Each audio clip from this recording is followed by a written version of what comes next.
¿Qué tal? ¿Cómo están? Muy buenas noches. Gracias por su sintonía. Soy Eduardo Arévalo y esto es Debate. Esta noche tenemos el gusto de recibir en los estudios al doctor Roberto Eduardo Montoya, presidente del Colegio Médico, a quien le damos la más cordial bienvenida. Doctor, gracias por acompañarnos. Muchas gracias, licenciado. Buenas noches. Es un placer estar con ustedes. Realmente primera vez en Debate, pero estamos a la orden para lo que ustedes gusten. Y que no sea la última, doctor. Esperamos. La primera de muchas. Mire, hay varios temas que vamos a abordar esta noche. La primera, ¿desde cuándo usted está como presidente del Colegio Médico? Desde marzo de este año, 2022. Y el periodo es de 2 años, o sea, 22-24 es lo que tenemos nosotros como mandato. Todavía estamos casi a la mitad de todo el periodo, ¿verdad? Y dispuestos a servir al gremio en lo que sea. ¿Ya había estado en el Colegio Médico en otros puestos de En otras asociaciones afines de las asociaciones filiales, sí. En puesto directivo del Colegio Médico, nunca.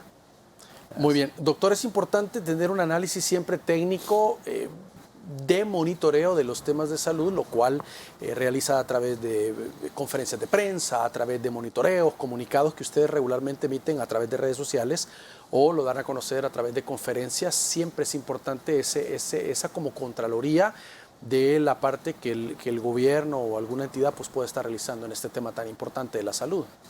Es una de las obligaciones que tenemos, licenciado Arévalo, es opinar y proponer políticas públicas de salud. Nada más en ese tipo de política es que nosotros como entidad gremial podemos actuar.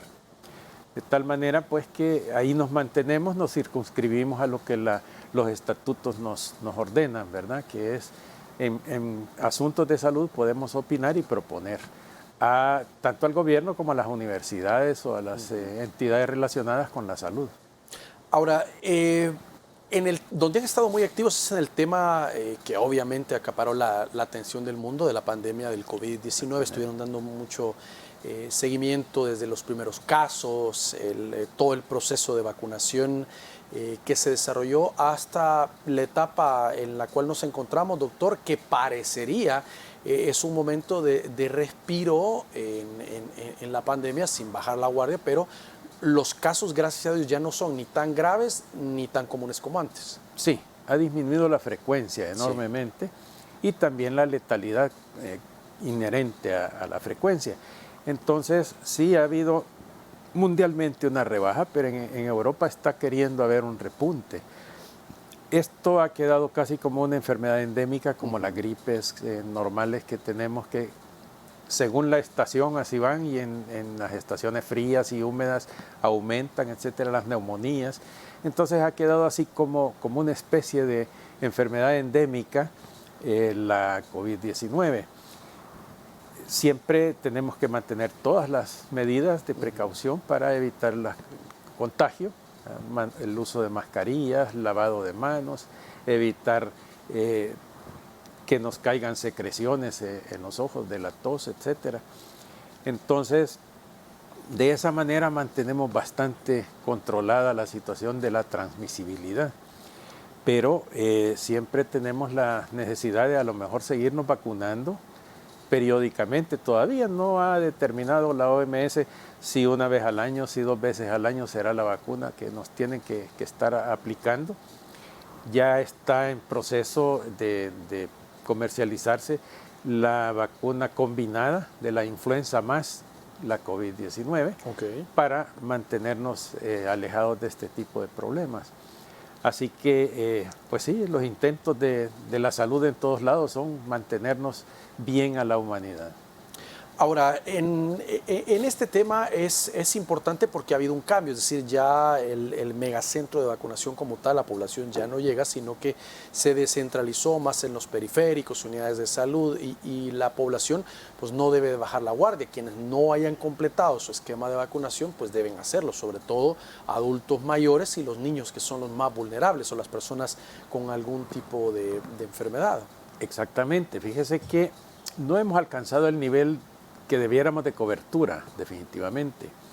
La cobertura con la primera vacuna sí está alta, 85% arriba.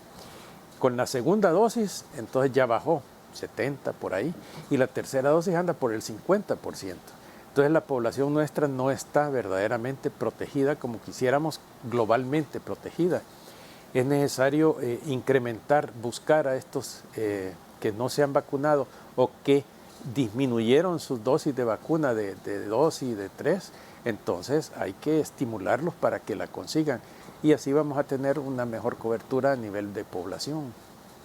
Sobre todo había un poco de temor de los padres en torno a la vacunación de los niños, doctor, porque al principio pues decían, ¿y qué tipo de vacuna es? ¿Será la mitad de la dosis de la de los adultos? ¿Es una vacuna especial para niños? Y pues sí, tendemos a proteger a los menores y sobre todo algunas personas que decían, mira, a mí me dio reacción, me dolió el brazo y empezaban a decir muchas cosas, la gente empezó como, mejor voy a esperar. Sí. Pero ya con los estudios y lo que está ocurriendo en otros países se ha visto que se vuelve segura una vacuna que corresponda, por supuesto, que esté avalada por las autoridades competentes para ser aplicada a los menores. De hecho, hay una que Pfizer ha hecho, es específicamente para infantes. Y entonces la ponen incluso, dicen ellos, desde los 6 meses en adelante. Pero en el país hemos sido muy cautos, la Sociedad de Pediatría ha sido muy cauta en decir, bueno, esperemos que venga verdaderamente la dosis pediátrica para poder aplicarla a los niños. Ya vino y ya se ha comenzado a aplicar a niños, arriba de 11 años tengo entendido, y otros están ya comenzando de 6 años en adelante. Así que la población infantil también se está protegiendo desde ese punto de vista. Ahora, este es un tema, como usted decía, la influenza, por ejemplo, es una vacuna que año con año la población se aplica en una buena cantidad. Quizá llegaremos al punto de que el COVID-19, como usted decía, puede venir una vacuna combinada o si son individuales, a que nos vamos a acostumbrar también a una inmunización año con año. Como parte de un esquema. Sí, es muy probable que sea parte del esquema necesario para mantener la salud de aquí en adelante, sí, definitivamente. Ahora, doctor, hay un caso también de personas que puedan confiarse, es decir, en este periodo donde se está hablando que la enfermedad, tanto su nivel más crítico de cuando la gente se contagiaba y lamentablemente fallecía en cuestión de semanas o meses, que ya no es así. Algunas de las personas que no creen en las vacunas por A o B motivo, religioso o lo que sea, no se vacunaron hasta la fecha y dicen, bueno, si ya pasó lo peor, ya me salvé, es decir, ya está en la etapa más leve la enfermedad, ya no me va a pasar nada. Esta gente no vacunada sigue corriendo un riesgo. Claro, claro que sí. Y el hecho de que no se hubiese contaminado hasta este momento no le está eximiendo de ser mañana contaminado y no tiene defensas para ella. Entonces será más fácilmente este tipo de personas quien llegarán a fallecer y a hacerse graves y a fallecer el caso. Por lo tanto, no deben de bajar la guardia. Yo insisto e invito a la población que no se ha vacunado a que sí se vacune. Hay una tendencia en algunos sectores mundiales de ir en contra de las vacunas, que sí, que producen muertes, que sí, que no sé cuánto, pero si pensáramos así con las penicilinas, por ejemplo, tenemos una muerte por cada 1,000,000 y pico de personas que la usan, pero ¿a cuántas salva? ¿Verdad? Entonces, ese es el tipo de costo-beneficio que tendremos que ver y el riesgo que debemos correr, además el riesgo de no usarlo. Así que yo invito a la gente que se vacune, realmente es necesario. Ahora, yo he visto y he hablado con colegas suyos médicos que me han dicho que a veces han hablado con estas personas que dicen, no nos vamos a vacunar. Y cuando ya tienen una plática de, mire, ¿por qué no? Y que le han dicho y empiezan como a aclararle muchas dudas a las personas, al final terminan diciendo, está bien, me voy a ir a vacunar. Van, se vacunan y después dicen, mire, no pasó nada, no me afectó, yo pensé que me iba a doler o que me iba a traer algún tipo de complicación. Entonces a veces es más como un temor que esta gente pueda tener, o a veces se ponen a agarrar información de internet que no tiene ningún tipo de sustento y empiezan a leer cualquier cantidad de cosas y empiezan a tener ese miedo irracional que los lleva a tomar una decisión totalmente infundada. De hecho, fíjese que hay un caso doloroso para mí porque es un médico conocido de mi promoción ya retirado, vivía en Estados Unidos, allá trabajó mucho tiempo y se declaró antivacuna y falleció por la COVID-19. De pronto pues le llegó la enfermedad, se ingresó, estuvo en cuidados intensivos y no salió. Y él propagaba el no vacunarse.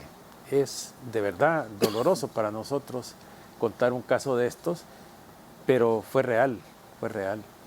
Y así una enfermera muy apreciada que igual se declaró antivacuna y falleció también por la COVID. Esa fue aquí en El Salvador, en la zona de Sonsonate. Entonces, le digo, son casos ejemplificantes de que aferrarse a una idea equivocada les puede llevar realmente a la muerte a las personas.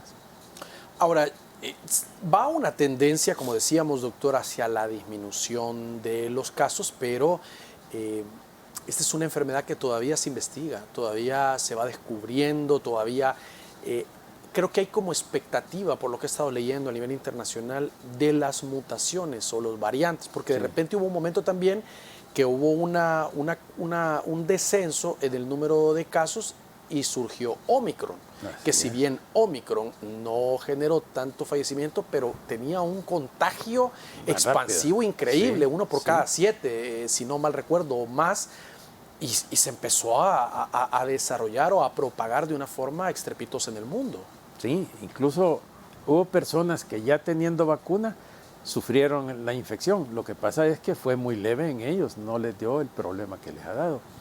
Pero yo tengo las 3 dosis y en ningún momento he tenido la COVID, gracias a Dios. Resulta que estoy saliendo ahorita de un proceso gripal severo. De 10 días tengo ahora de estar así y todavía me siento un poco incómodo. Y en 2 oportunidades en este proceso me he hecho la prueba negativa. Entonces, sé que las vacunas me han protegido, no hay duda. Ahora, la influenza ahí me pegó, ¿verdad? Bueno, ya voy saliendo, gracias a Dios. Pero la vacuna, si no hubiera estado contra la COVID, quién sabe si estuviera aquí incluso. Muy bien, vamos a hacer una pausa. Por favor, acompáñenos, ya regresamos.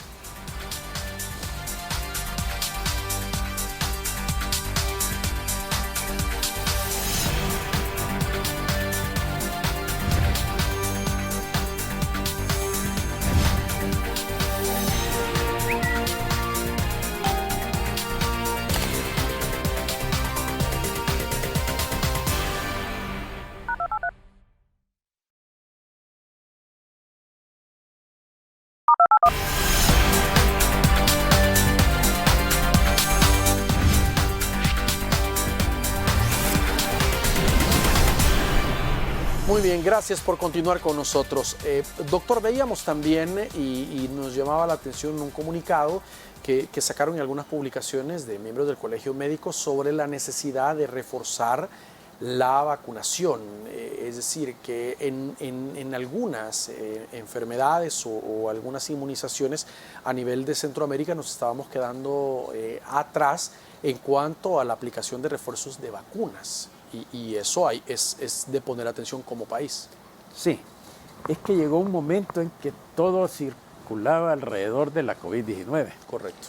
Y nos quedamos olvidados de todas las demás inmunizaciones, de todas las demás atenciones, como que no había otras enfermedades en el mundo. Y esta lo único que hizo fue venirse a sumar a las normalmente existentes ya en la sociedad nuestra.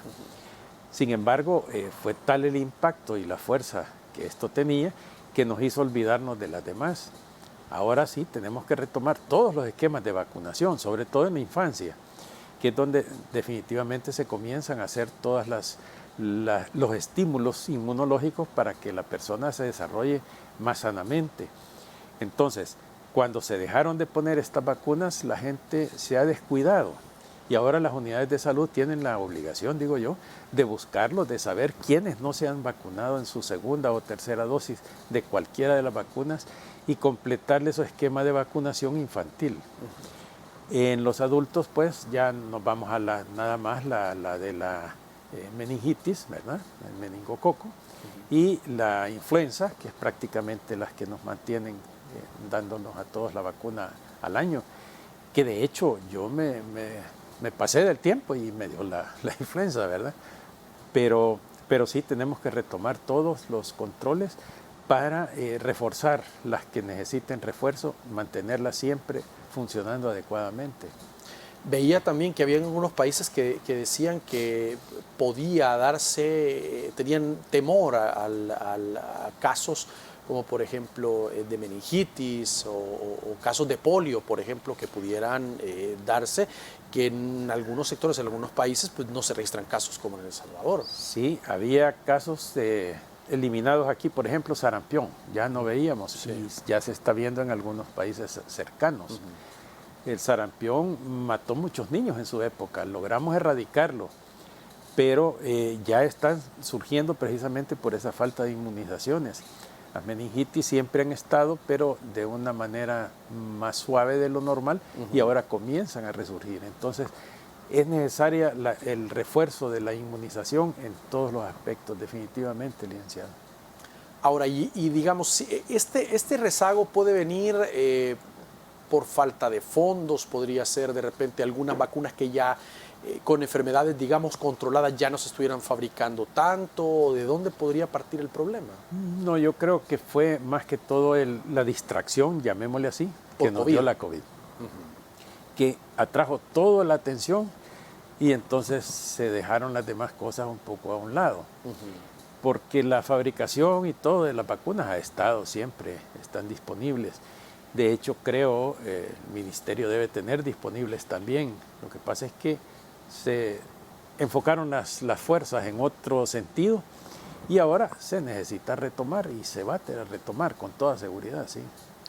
Ahora, muchos médicos cuando conversamos nos hablan de la experiencia muy buena que ha tenido El Salvador en otros tiempos, sobre todo 80s, 90s, de campañas muy grandes de vacunación que se desarrollaron en el país y que si ya se hizo en una ocasión, logrando controlar muchas enfermedades, se puede retomar otra vez haciendo un barrido, no esperando que la gente llegue, sino ir colonia por colonia, casa por casa, ir a hacer esos chequeos. O sea, experiencia hay, personal también, para poder mandarlo y buscar que la población pueda completar, sobre todo en los menores, como usted decía, esos esquemas de vacunación. Exactamente. Yo hice mi año social en el 72 y participé en una de esas campañas. Íbamos a los cantones, llegábamos los domingos y sábados, que dejábamos el centro de salud y nos íbamos con el equipo de vacunación, enfermeras, a los cantones, a los cerros,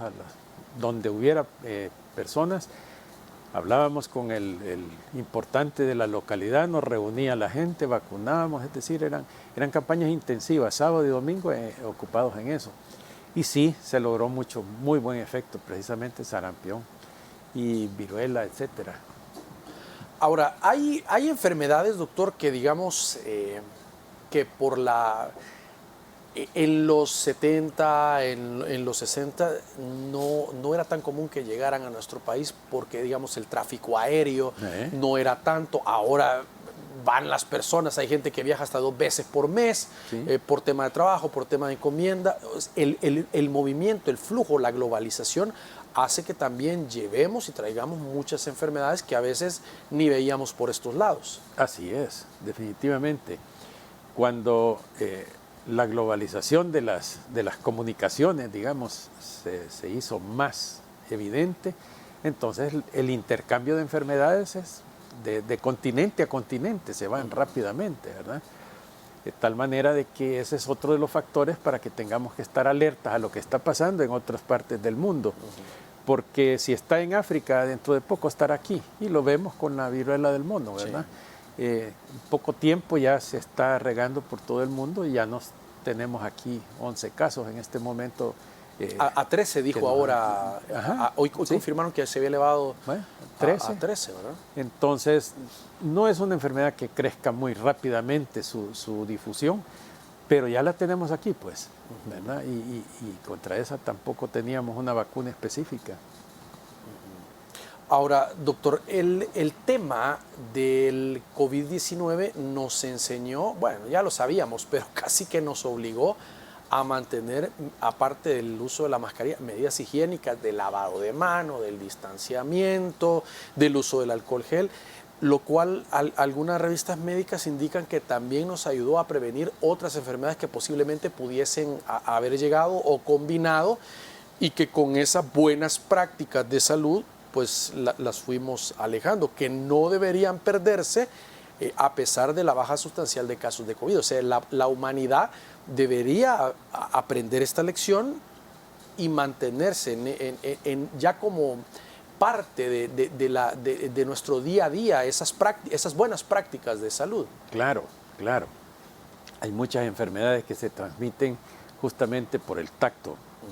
Las bacterias están en una mano, en la otra, el uso del dinero, por ejemplo, que pasa de mano en mano y no sabemos quién ha tosido o estornudado encima de los billetes estos, y uno los toca, los guarda y ahí lleva la enfermedad ya en sus manos. Tiene que lavarse constantemente, es decir, frecuentemente, digamos. Si después de usar o tocar dinero, pues usar el alcohol gel si no tiene otra cosa. Si no hay agua y jabón en ese momento, pero antes de subir al carro, lavarse bien para evitar. El asunto es que hay zonas en nuestro país donde no hay agua potable. Ese es un problema. Entonces, hay escuelas donde no tienen agua para poderse lavar, para poder limpiar los servicios sanitarios, etc. Entonces, son condiciones socioeconómicas que llevan a complicar las medidas estas de seguridad de salud, pero hay que insistir porque la gente tiene que aprender a hacerlo, ¿sí? Ahora, por ejemplo, en ese problema que usted menciona, la falta de agua potable para higiene, podría complicar eventuales casos que no hay confirmado, ni lo han dicho las autoridades, de cólera, por ejemplo, que se está viendo en otros países, y es una situación muy complicada, doctor. Sí. El cólera, bueno, es una enfermedad que ha sido, digamos, endémica en algunas zonas. Sí. Pero recuerdo también allá por los 90 que venía una de las olas que se dio iniciada en Perú, sí, que realmente aquí la esperábamos con mucho temor, porque cuando una epidemia de cólera pega con fuerza en una sociedad, de veras, los muertos caen en la calle, pues, la deshidratación es terrible. Pero por suerte y gracias a Dios no se dio aquí con lo que estábamos esperando. Sí, hubo tiempo para preparar preparamos áreas para pacientes con cólera, etc. Pero se logró evitar que llegara a ser tanto.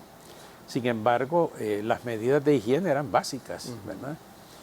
Ahora, esta es una de las enfermedades que, como la hepatitis, se transmite por el agua, por ejemplo. Y el cólera igual. Entonces, si no tenemos agua potable, verdaderamente potable, entonces la posibilidad de que nos llegue cualquiera de estas enfermedades, mire ahora con las inundaciones, pueden venir leptospirosis, ¿verdad? El del orín de la rata, ¿verdad? Sí, porque las ratas silvestres, que normalmente tienen el contagio de la leptospira, huyen del agua, obviamente, y se van a los lugares donde está seco, que es donde ha ido la gente huyendo del agua también. Sí.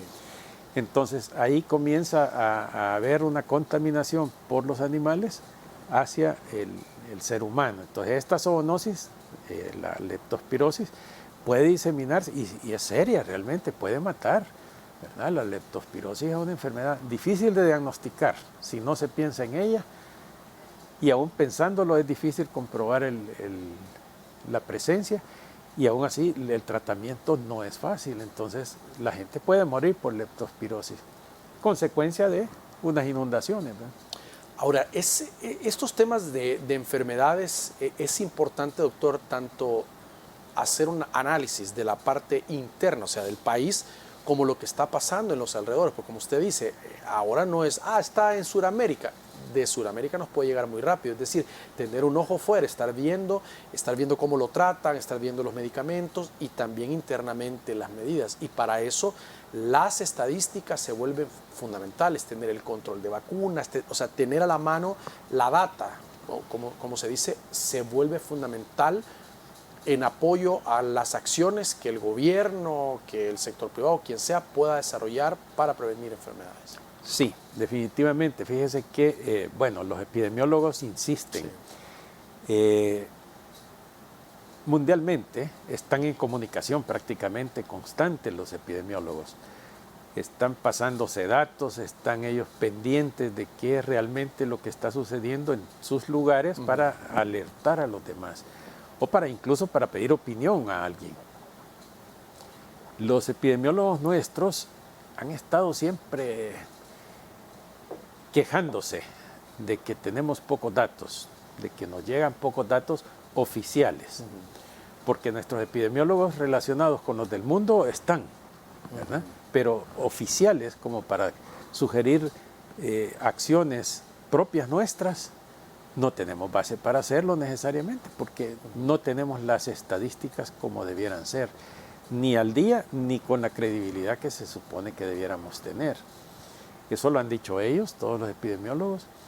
Entonces es algo que no se ha logrado realmente solucionar, ¿verdad? De que las estadísticas epidemiológicas sean ágiles y veraces para nuestros epidemiólogos nacionales y entonces que se puedan tomar todas las acciones necesarias o prevenir incluso con acciones de prevención, ¿verdad? Según las estadísticas. Ahora, pero con base a ello es que se pueden reorientar recursos, focalizar por zonas de atención ciertas. O sea, al mismo gobierno le puede servir de tener una data actualizada. Definitivamente, sí, le serviría. El asunto es que no sabemos si la tiene y si no, ¿por qué no la tiene? Pero si la tienen, a lo mejor la toma de decisiones es otra. En fin, no es una cosa que podamos tener seguridad para opinar sobre ello, sí. Muy bien. Vamos a hacer una nueva pausa. Por favor, acompáñenos. Ya regresamos.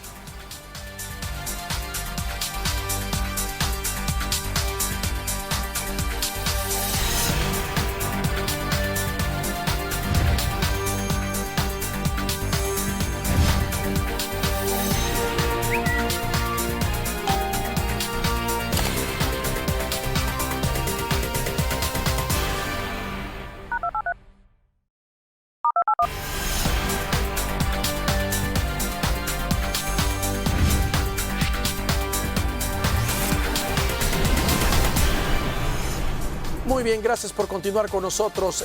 Doctor, hay otro tema también que hay que abordar y es el tema de la viruela del mono. El día de ayer llegó un lote grande de vacunas contra la enfermedad en el país. Estaba hasta ayer en el día 11 casos confirmados. Hoy decía el ministro, se ha elevado a 13. Hay algunos médicos que dicen, bueno, la tendencia no va a ser tan alta, jamás comparable a COVID, van a ser números que van a ser sostenidos. En El Salvador hay otros que dicen que no, va a ser un efecto multiplicador que después podríamos llegar a tener una situación bastante complicada, no como el COVID, pero sí números muy elevados. Sí, son enfermedades que no son comparables exactamente. ¿Por qué? Por ejemplo, en la COVID prácticamente después de 15 días desaparecía el riesgo de contagio, ¿verdad? Con la viruela del mono el contagio puede ser hasta 21 días o más después de que inició la enfermedad. Entonces su fase contagiosa es más larga y hay posibilidades más de contagiar a personas. Sin embargo, es tan ruidosa la enfermedad que es fácilmente detectable para ponerla bajo reserva a esta persona y su familia y el grupo cercano. Es más fácil hacer el cerco epidemiológico, digamos. El asunto es que en las primeras fases no se diferencia mucho de otras enfermedades comunes, de un sarpullido, por ejemplo. Entonces, la persona va a ir a consulta y quienes están expuestos ahí es el personal de atención en emergencias y en consultas. Dermatólogos en sus clínicas de dermatología privadas o públicas, y la gente que atiende las emergencias, que llega alguien con una llaga porque se la vean y resulta que contamina al personal, lo que toca, etc.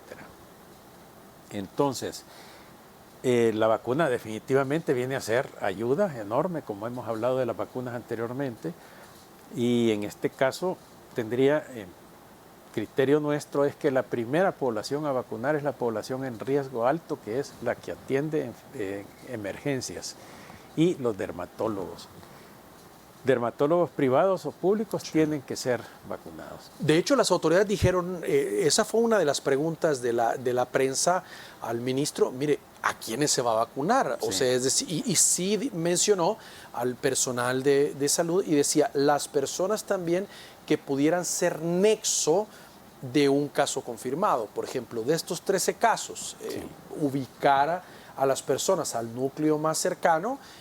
Pero de ahí pues surge la pregunta, bueno, si yo conozco a una de esas personas, estuve, digamos, cerca a esta persona, puedo ser un nexo, pero yo ¿cómo van a saber si tengo o no y me van a vacunar? O sea, es un poco complicado, o sea, habría que esperar 7, 8 días o hasta 20 días para tener algún tipo de manifestación para poder ver si tengo la enfermedad y aplicarla, porque decía que era 98%, daba la posibilidad de curarlo, era muy altísimo, y de que no diera la enfermedad. Sí, lo que pasa es que en el cerco epidemiológico de la persona, primero su núcleo familiar, el más directamente involucrado, luego darle el seguimiento, por dónde entró, por dónde vino esta persona, qué hizo. Recordemos que hay una situación que no debe ser estigmatizable, pero sí que es una realidad, que se presenta más en personas de sexo hombre teniendo sexo con sexo, con hombre.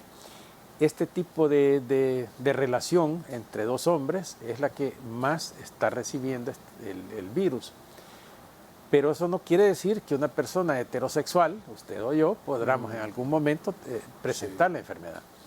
Sin embargo, pues, sabiendo cuál es la población más probable y viendo entonces el recorrido y todo lo que hay, se puede hacer los cercos epidemiológicos suficientes. Para vacunación, sí, quienes están en contacto con los pacientes debieran ser vacunados para prevenir, independientemente de si no les ha empezado la enfermedad o si ya la tienen. 1.400 vacunas fueron las que arribaron. No es mucho para cubrir todo el personal que se necesita cubrir. Eso le iba a preguntar. Sí, no, seguramente están tramitando más vacunas. Porque recordemos que la producción de vacunas en el mundo no está priorizando a El Salvador como tal. Y creo que no habían muchas a nivel mundial antes de que los casos pues detonaran y se dieran tantos. Exactamente, y entonces tienen que distribuir geográficamente y económicamente, a ver quiénes están con mayores posibilidades. Siempre se dijo que los países con menos capacidad económica iban a ser los que menos posibilidades tenían de conseguir las vacunas a tiempo, por lo menos. Ya es algo que nos vengan estas 1.000 y algo, ¿verdad? Y espero yo que sigan los trámites para que se invierta en este tipo de soluciones sanitarias que son tan necesarias definitivamente para evitar que se nos haga aquí una laguna de esta enfermedad.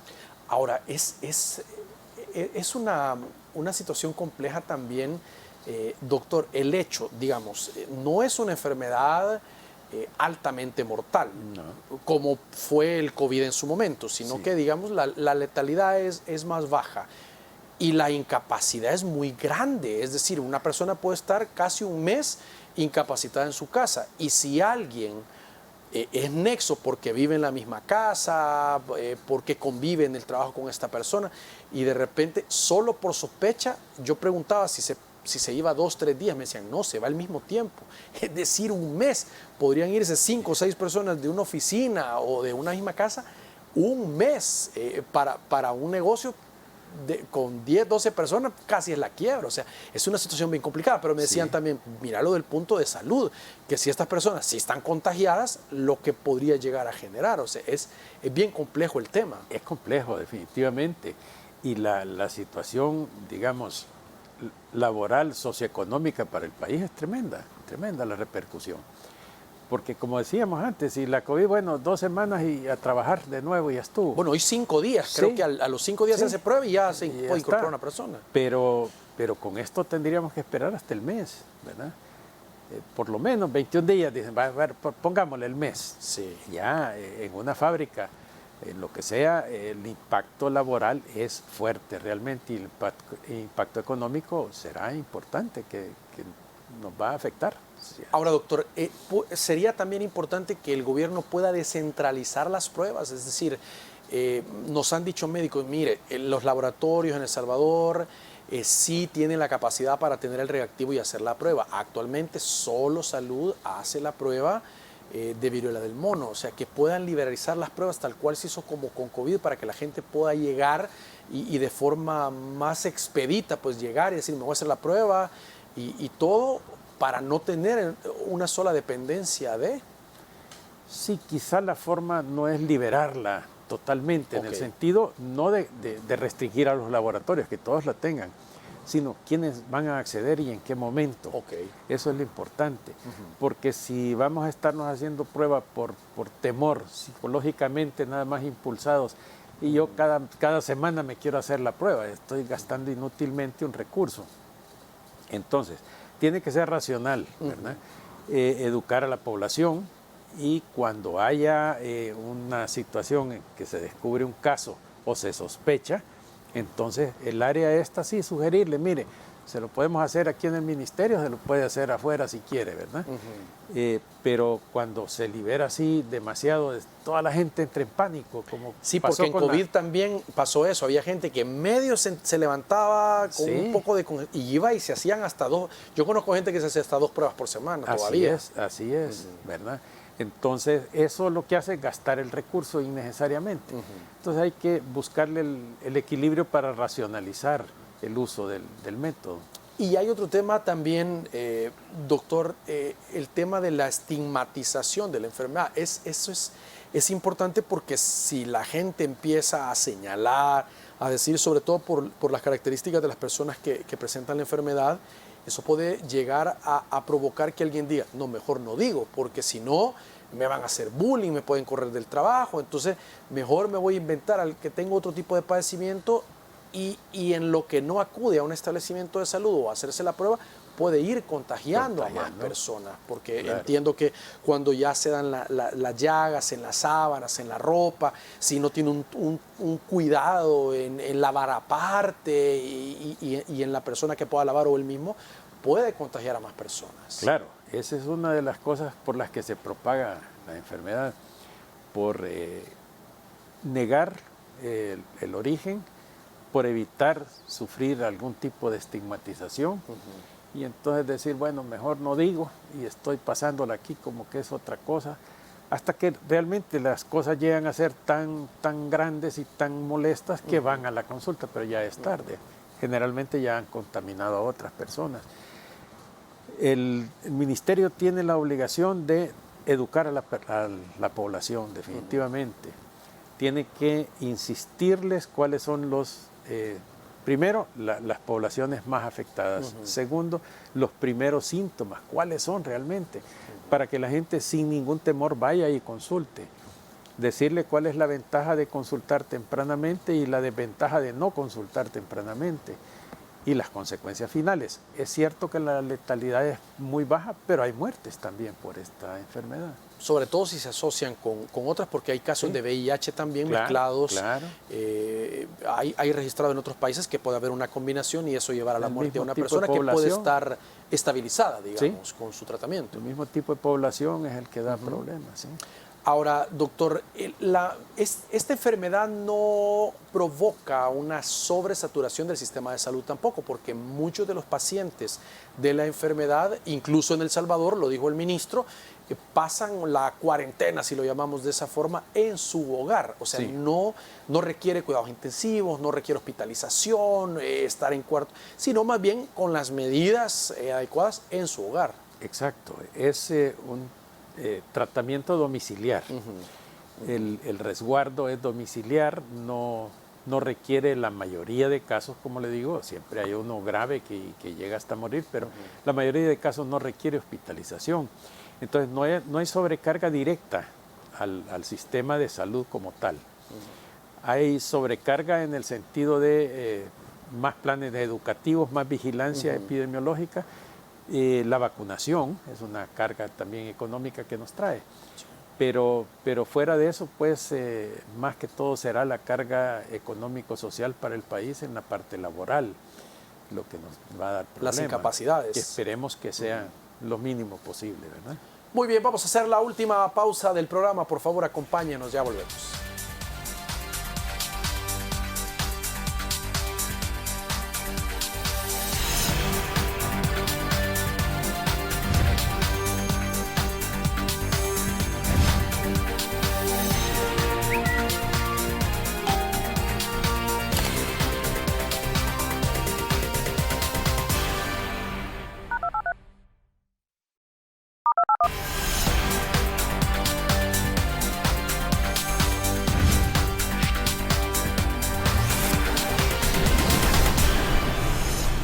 Muy bien, gracias por continuar con nosotros. Doctor, las IRAS, las famosas IRAS también se han incrementado, las enfermedades respiratorias en los últimos, sobre todo en este periodo de invierno, es usual que se dé un aumento de estas y más cuando tuvimos una situación de la tormenta tropical Julia afectando sobremanera con lluvias más intensas y muchas zonas del país pues con inundaciones importantes, sobre todo en la zona oriental. Sí, en realidad las infecciones respiratorias agudas superiores, ¿verdad? Pero pueden ser también inferiores, es decir, llegar hasta los bronquios. Pero la mayoría de los superiores son dados por virus que se manejan en un ambiente frío húmedo. Entonces, cuando vienen este tipo de fenómenos ambientales, llamémosle, aumenta la humedad ambiente bastante, aumenta la frialdad del clima y entonces es más fácilmente parasitado, digamos, o infectado el sistema del árbol respiratorio superior, que es la entrada de todas estas cosas, nariz y boca para los bronquios. Entonces se producen este tipo de enfermedades que, si bien es cierto, no son mayormente letales, porque no lo son, pero son incómodas para la familia, son incómodas para el que lo sufre. Algunas vienen con fiebre, pues, con mucha tos, incomodidades que incluyen a todo el entorno familiar, porque el contagio prácticamente en la familia le dio a uno y todos caen. Sí. Y dicen, está la tendalada, dice la gente, todos sí. con la infección. Y es precisamente por el ambiente. Pero cuando hay vacunación, esto disminuye el riesgo y disminuye la intensidad. Tenemos que seguir con esto de las vacunaciones, insistiendo que tienen que mantenerse los esquemas naturales ideales y que deben ser intensificados por el Ministerio por la parte que no se cubrió durante los 2 años famosos perdidos por la pandemia.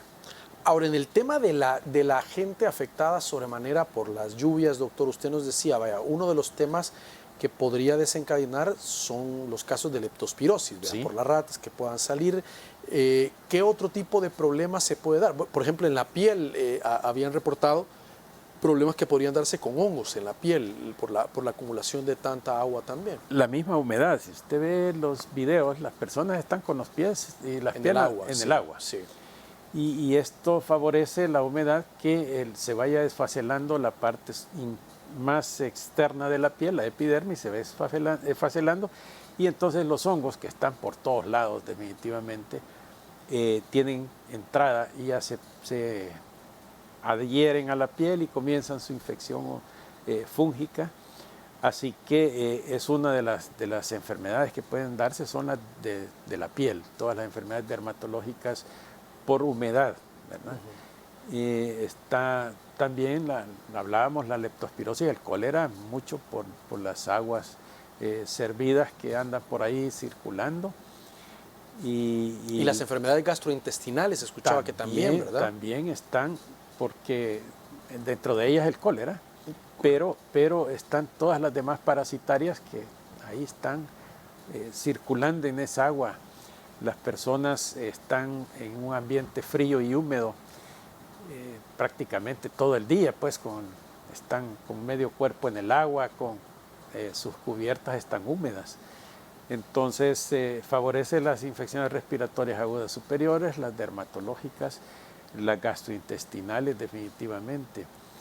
Así que no es nada bonito lo que nos ha tocado, pero pero hay que enfrentarlo, ¿verdad? Yo leía, no en el caso de El Salvador, me parece que era de Nicaragua, unas recomendaciones también con la parte de las frutas y verduras. Decía, a raíz de las inundaciones, decía, mire, lave bien, decía, usted no sabe la procedencia, de dónde pudo haber estado, en algunos sectores donde hubo tal vez inundación y pudo estar flotando, pudo haber tenido algún tipo de contaminación con pozos o algún tipo de letrina quizás que se pudo haber desbordado. Entonces decía, no está de más que usted pueda lavar las frutas y verduras que compre, ya en mercados o de los camioncitos que andan vendiendo ahora en las colonias. Decía, no le hace ningún tipo de daño tomarse 10, 15 minutos y darle una buena lavada para evitar enfermedades o hervir bien también. Sí, lavar con agua y jabón. La mayoría de frutas y todo lo que se va a comer, a pelar, aun cuando se vaya a quitarle la cáscara, por ejemplo. Todo tiene que ser lavado primero con agua y jabón, porque eso nos está lavando las manos.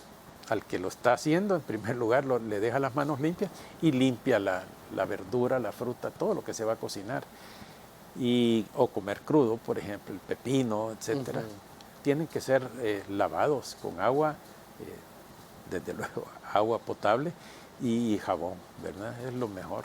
Recomendaban también las partes de repente de las frutas, guineo o algo que pudieran estar como golpeadas, quitarle esa parte que pudiera tener algún tipo de daño, una manzana o algo así, para evitar las enfermedades gastrointestinales. También ideal, sí, lo que no está bien, definitivamente rasparlo y quitarlo para no comerlo. Y eso puede ser hasta en las bananas, ¿verdad? Que se ven unas zonas malas, quitarlo con una cuchara y comer lo que está bien.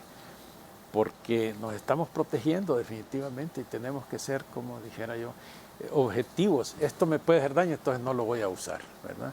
Así de tranquilo. Ahora, doctor, la automedicación es una mala práctica de muchos años en nuestro país.